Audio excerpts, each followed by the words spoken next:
shut the port at about 8 o'clock on Tuesday night, and under direction of the Coast Guard, all the ships left. So then we secure the terminal, which is tying the cranes and the lift machines down and lashing empty containers together because they're the most dangerous in the wind. So right now, obviously, the port's closed. We're just waiting it out, and we're going to start opening operations tomorrow morning, about 9 o'clock, and hopefully work the first ships at 1900 tomorrow night. They have to survey the harbor, make sure all the buoys are in place when the storm passes. Are you that confident that you can kind of get back up and running in some fashion by tomorrow night, Jim, given the size of this storm? Well, you're never confident. I mean, you make all the preparations that you can. I mean, our team is very experienced at these types of things. I think we've had 3 of these events in the last 4 years, but you're more hopeful than confident. I mean, we have a good plan. And good infrastructure, which we, build intentionally with hurricanes in mind. So we always hope for the best.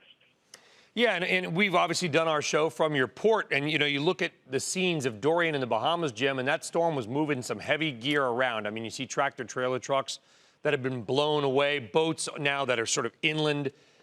Take us through the safety preparations, all those giant ships and heavy boxes. How do you literally protect that from 100-mile-an-hour winds?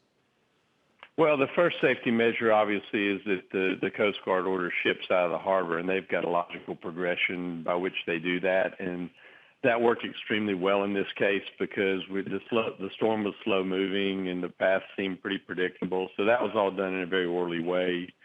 And then the main thing to do is to tie down our container cranes. So we've got locking pins in the wharf, which actually metal projectiles go into the wharf, and then we've got hurricane tie downs. They're Cat 5 rated. I mean, each crane, and you've been on top of them, I mean, they weigh about 2,000 tons each, so it's important to keep them locked down.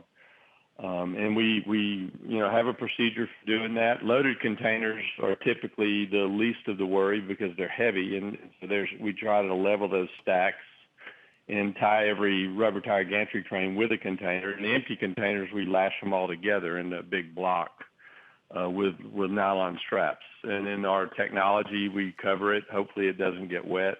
I mean, I think the big issue will be power, and making sure that is, gets back in time. We test all the technology. As you know, we do about 8,000 truck transactions a day in a normal day. Mm-hmm. We did about 4,500 on Tuesday. In anticipation of being closed for a few days. So I think we're as ready as we can be.